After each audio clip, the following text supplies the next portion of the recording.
Hi hello నమస్తే, నేను కృష్ణాంజనేయులు.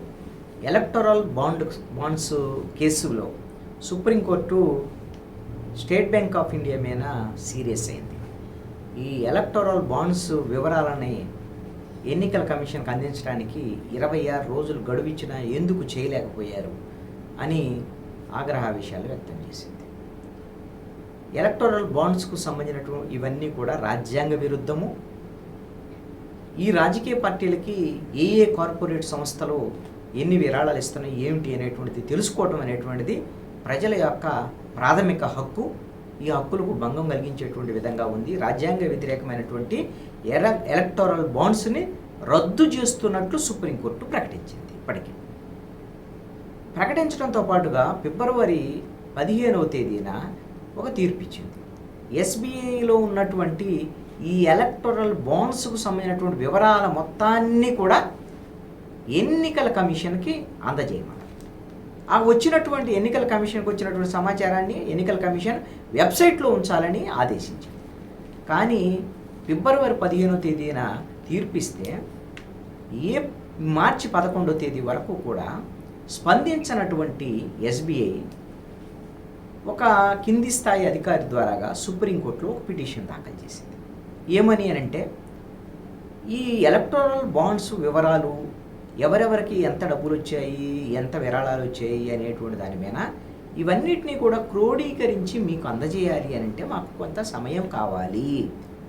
అది జూను 1వ తారీఖు నాటికి మేము ఇవ్వగలము అని ఇచ్చారు. అది జూన్ 1 కంటే ఏంది, ఎలక్షన్ కూడా అయిపోతుంది. ఈ ఎలక్షన్ లోపల ప్రజలందరికీ కూడా అన్ని రాజకీయ పార్టీలకి ఎవరెవరికి ఎంత విరాళాలు వచ్చి ఏంటి అని తెలుసుకోవటం అనేటువంటిది అది ఒక ప్రాథమిక హక్కుగా సుప్రీంకోర్టు భావించినటువంటి నేపథ్యం. అయితే ఈ విధమైనటువంటి ఎస్బీఐ కోర్టు ధిక్కరణకు పాల్పడుతుంది, సమాచారం ఇవ్వటం లేదు అనేటువంటి దాని మీద ఈ కేసు వేసినటువంటి ఏడీఆర్ సంస్థ, అదేవిధంగా సిపిఎం ఇవన్నీ కూడా ఎస్బీఐ మీద కోర్టు ధిక్కరణ చర్యలు తీసుకోండి అంటూ కూడా సుప్రీంకోర్టులో పిటిషన్ వేశారు. ఆ పిటిషన్ విచారిస్తూనే అసలు ఎందుకు ఇవ్వలేదు, మీరు ఏంటి ఇంతవరకు వివరాలు ఇవ్వలేదు అని అడిగితే ఎస్బీఐ అడిగినటువంటి మాట జూన్ వరకు కావాలండి. అసలు ఎందుకు ఇవ్వలేదు ఏంటి అనేటువంటి దాని మీద ఒకసారి ఆలోచిస్తే ఏంటి అని అంటే ఎస్బీఐలో ఈ ఎలక్ట్రల్ బాండ్స్ కానీ మిగతా వివరాలు కానీ అన్నీ డిజిటలైజ్ చేయబడి ఉంటాయి. అవన్నీ కూడా అందజేయటానికి సమప్ చేసి అందజేయటానికి గంటల వ్యవధి పడుతుంది తప్ప రోజుల వ్యవధి పట్టేదానికి అవకాశం లేదు. మరి ఎందుకు ఎస్బీఐ ఇవ్వలేదు వివరాలు అని అంటే దీని ద్వారాగా ఈ వివరాలు కింద బయటకు వస్తే 2019 ఏప్రిల్ నుంచి ఈ ఎలక్టోరల్ బాండ్స్ ద్వారాగా రాజకీయ పార్టీలు విరాళాలు సేకరించిన దాంట్లో అత్యధికంగా బీజేపీకి వచ్చాయి, కేంద్రంలో అధికారంలో ఉన్నటువంటి బీజేపీకి. అదేవిధంగా నిన్న కొన్ని పార్టీలు కూడా ఆ విధమైనటువంటి ఫండ్స్ వచ్చాయి. మరి ఇవన్నీ బయటపడ్డాయి అనుకోండి, అసలు ఏ సంస్థలు వాళ్ళు బీజేపీకి ఫండ్స్ ఇచ్చారు, లేకపోతే మిగతా రాజకీయ పార్టీల ఫండ్స్ ఇచ్చారు ఈ ఎలక్టోరల్ బాండ్స్ ద్వారాగా, ఆయా సంస్థలకి ఈ ప్రభుత్వాల ద్వారాగా ఏం మేలు చేశారు, క్విడ్ ప్రోకో ఏం జరిగింది, ఇవన్నీ ప్రజలకు తెలిసేదానికి అవకాశం ఉంది. అందుకనే కేంద్రంలో అధికారంలో ఉన్నటువంటి బీజేపీ ఒత్తిడి మేరకే ఎస్బీఐ ఈ విధమైనటువంటి వివరాలు అందించకుండా తాత్సర్యం చేస్తుంది అనేటువంటి అనుమానాలు కూడా వస్తున్నాయి. అందుకనే పిటిషనర్లు సుప్రీంకోర్టును ఆశ్రయించి ఎస్బీఐ మీద కోర్టు ధిక్కరణ చర్యలు తీసుకోమని చెప్పారు.